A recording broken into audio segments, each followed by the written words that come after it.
Eu vou começar perguntando sobre a origem do projeto. O que que é esse projeto? Como ele se deu? Tá, vamos fazer só uma distinção entre o movimento Escola Sem Partido e a proposta do movimento Escola Sem Partido.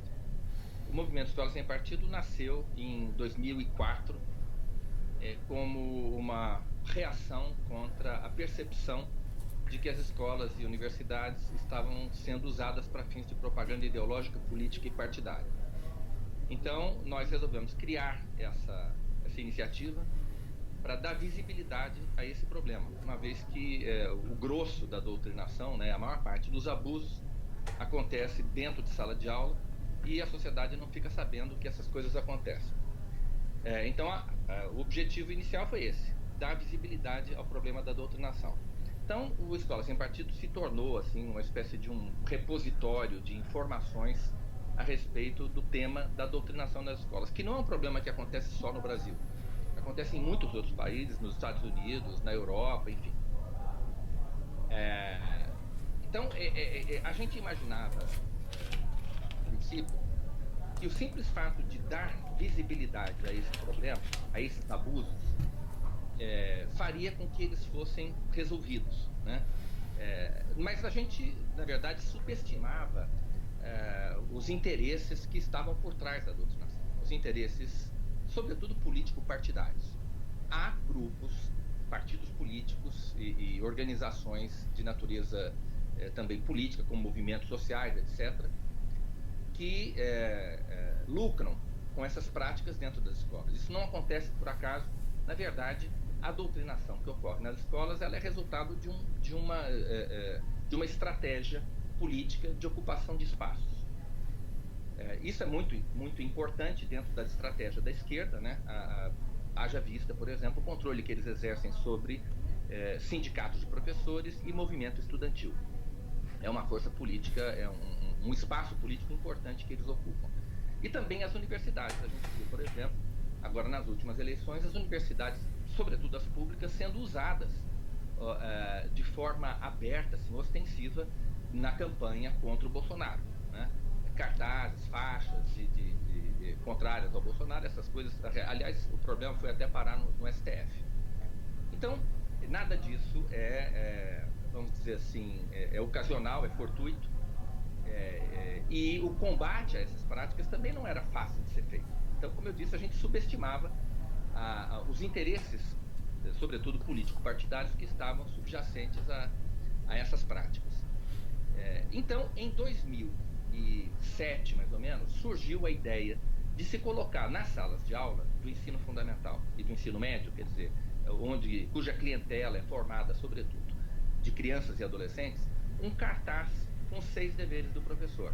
Na época não eram 6, eram 5, ou eram, enfim, mas a ideia de se colocar um cartaz com aquelas obrigações que os professores têm em sala de aula. Por exemplo, obrigação de não fazer propaganda político-partidária, obrigação de não perseguir alunos que discordem das suas opiniões em matéria de religião, ideologia, política e preferência partidária. Direito dos pais sobre a educação religiosa e moral dos filhos, que também está na Convenção Americana de Direitos Humanos. Então surgiu essa ideia de se colocar um cartaz nas salas de aula para que os estudantes conhecessem os seus direitos. Estudante é a parte mais fraca, a criança e o adolescente têm direito a uma proteção especial por parte da Constituição Federal. Então era mais do que justificável que esses indivíduos hipossuficientes tivessem um conhecimento dos direitos que a Constituição lhes garante enquanto usuários dos serviços prestados pelas escolas. A questão era saber como é que nós vamos colocar esse cartaz na sala de aula. Então nós começamos a apelar ao Ministério Público, a dirigir requerimentos, representações ao Ministério Público, que é a instituição pública responsável pela proteção dos direitos da criança e do adolescente. Acontece que o MP bateu a porta na nossa cara. Essa estratégia não funcionou. As nossas tentativas de fazer com que o Ministério Público, vamos dizer assim, pressionasse as escolas ou o poder público a colocar esse simples cartaz nas salas de aula, não funcionou. E aí veio, em 2014, então nós já temos 3 datas aí, né? 2004, quando surgiu o movimento, 2008, mais ou menos, 2007, 2008, quando veio a ideia de colocar um cartaz na sala de aula.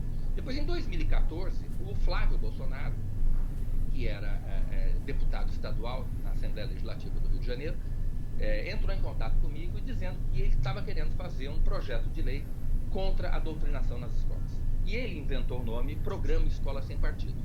E eu dei um tapa na cabeça e falei, como é que eu nunca pensei nisso? Né? Como é que eu nunca pensei em criar uma lei tornando obrigatória a colocação daquele cartaz na sala de aula? O Flávio não conhecia o negócio do cartaz, ele apenas queria fazer um projeto de lei contra a doutrinação. Só que nós sabíamos como fazer isso. Nós sabíamos como enfrentar esse problema. E aí veio, ele me pediu, e eu de imediato aceitei, a incumbência de redigir um anteprojeto de lei que ele pudesse apresentar na Assembleia Legislativa. Aí eu fiz um anteprojeto de lei, cheguei à conclusão de que esse problema podia ser enfrentado tanto no nível municipal como estadual e federal, e elaborei os três anteprojetos de lei que hoje estão na nossa página. Esses projetos passaram por diversos aprimoramentos. A versão inicial a versão atual está muito mais bem elaborada do que a versão inicial, fruto também das críticas que a gente recebeu, dos problemas, dos questionamentos jurídicos que foram feitos.